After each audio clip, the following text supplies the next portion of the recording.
I realized how foolish I was to even get pissed off in the first place with things that have absolutely no relevance to my happiness or to my well-being. He said that if you shape your life in accordance with nature, you will never be poor. If you shape your life in accordance with other people's opinions, you will never be rich. And then you said, we must therefore pursue the things that make for happiness, seeing that when happiness is present, we have everything, but when it is absent, we do everything to possess it? Epicurus, 2,300 years ago. Apart from knowing how to grow an amazing beard, he dedicated his life to see what makes people happy, and he built this rational system of how to attain it, kind of like an ancient self-help program. I was happily surprised when my encounters with Epicurus reminded me of a personal life experience that brought so much undeniable clarity on how I can live a happy life. It's always awesome to have one of the biggest names in ancient Greek wisdom confirm one of your personal life philosophies. According to him, happiness is the main goal in life. And we can achieve this by pursuing certain pleasures, attaining certain goals, also by controlling certain impulses, but also avoiding unnecessary suffering or pain. And I want to emphasize the word certain because Epicurus wasn't a proponent of overindulging and just going after pleasures that over the long time can cost us our health, our financial well-being, our state of mind, and overall happiness, or what we call nowadays the dopamine hit. Here's the story. A few years ago, I flew from Romania to Spain to start the process of applying for residency there and also to purchase a property. The whole journey was estimated to take about 1 week, the maximum 10 days. It's worth mentioning that at that moment I was enjoying more success than I would ever imagined when I first started out. I had my own company, I had employees, I was doing what I loved, and I was well respected in my industry based on my results. After getting to Spain and started all the processes needed, I realized that the initial estimation that I received wasn't accurate at all, and that it would take me at least 2 weeks to get this done. Then frustration started building up because it was also a very busy month in my work life, and I was supposed to be in my office with my team, supervising everything, leading some project, crushing it. A week passed, 2 weeks passed, things weren't happening. I got into the 3rd week and I started becoming super frustrated. I started to complain. I thought that I'm not being respected. I thought that I deserved better. And I started to build myself up for not being able to foresee this happening. After meeting with the bank, seeing that things were still not happening, I got so stressed that I decided just to go for a walk, just walk out the stress. And I kept walking, and I kept walking, and I kept walking for a few kilometers, miles, until there was no more houses or people inside. And I ended up close to the seaside on a rocky coast. The sun was shining, the breeze was cool, I could feel the power of the waves. Powerful yet soul-soothing at the same time. And I just felt like having this urge to meditate. So I found a big rock, I went on it, and I started to breathe. And after about a minute of breathing and meditating, I felt so much happiness that tears of joy came on my face. It was like one of those moments that Buddhist monks refer to as a Satori moment. A Satori is like a moment where we get out of our cluttered, limited train of thought and we get a glimpse of how perfect actually everything is in this whole universe. Kind of like a moment of enlightenment. I realized how foolish I was to even get pissed off in the first place with things that have absolutely no relevance to my happiness or to my well-being. What was I thinking? I mean, getting real now. I'm a guy sitting on a rock, on a planet, floating through space, in a solar system, in a galaxy that's traveling through the universe with unfathomable speed. And I was doing what? Stressing myself out for a few days delay? The delays didn't matter anymore. And actually, during the remainder of my stay, I took walks there every day, stayed in the sun, I meditated, chanted, did some yoga, read some of my favorite stuff, and I made a promise to myself, which is to always know that the things that truly make me happy and blissful have nothing to do with how fast things are going in the banks, how my business is going, what my status is in the whole equation. My happiness comes from enjoying the simple natural things. A few years later, boom, I discovered Epicurus' philosophy for living a happy life.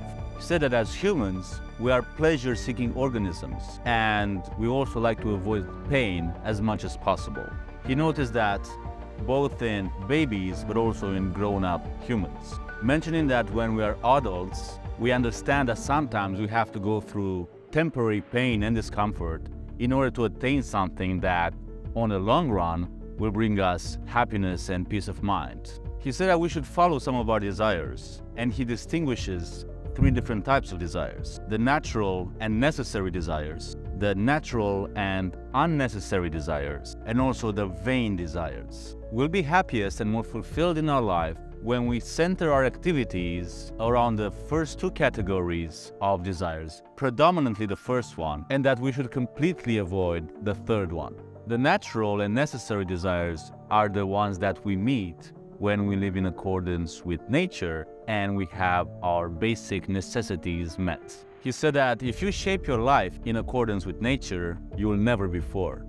If you shape your life in accordance with other people's opinions, you will never be rich. A big part of the natural and the necessary desires for Epicurus meant having shelter, modest food, your basic necessities met. He said be moderate in order to taste the joys of life in abundance. He also emphasized having a good social circle of friends with which you can develop meaningful connections and supportive relationships. He said that to eat and drink without a friend is to devour like the wolf and the lion. Studying philosophy was also a main pillar in attaining happiness, saying that someone who says that the time for philosophy has not yet come or has passed is just like someone who says that the time for happiness has not yet come or has passed.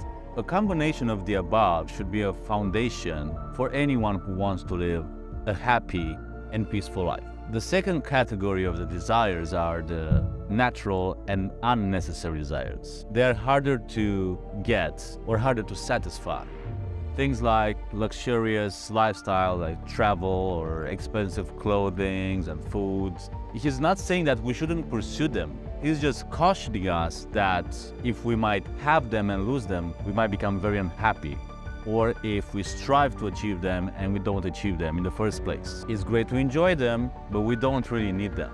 I love the idea of creating a foundation in moderation and natural and necessary desires, but also pursuing goals and enjoying everything else that life has to offer as a bonus. The third category is the one of vain desires, and he recommends avoiding them as much as possible, as they can surely lead to a life of unhappiness and self-sabotaging behaviors. Here are some examples of vain desires.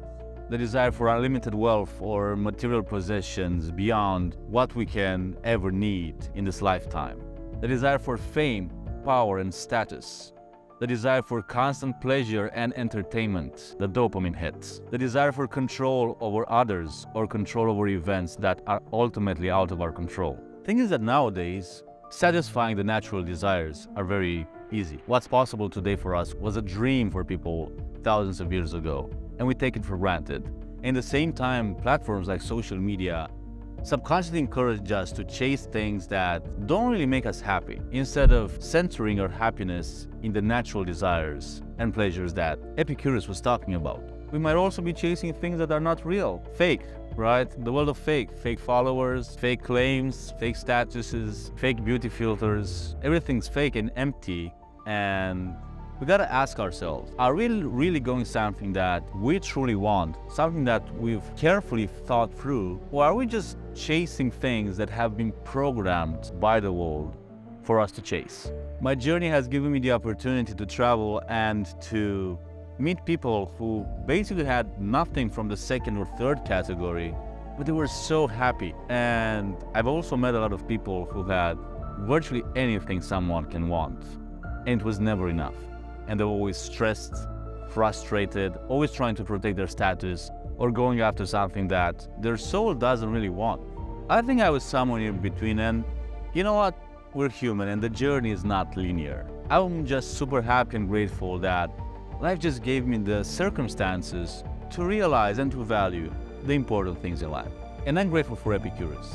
And I think many more people should know about what he was teaching 2,300 years ago. What about you? What does happiness mean for you? And do you agree with Epicurus' teachings and system about attaining happiness? He has a lot more in his system that we're gonna discuss in future videos. But until then, thanks for watching. Like and subscribe if you enjoyed this video. It helps a lot. It's your friend Tiberius. Believe it's possible. Yes, boom, boom, ooh, ha, cha, cha, cha, not. Okay. Oh wow, you made it to the end of the video. I hope you enjoyed it. Here's another video that I recommend you watch. And thank you for sharing the positive vibes.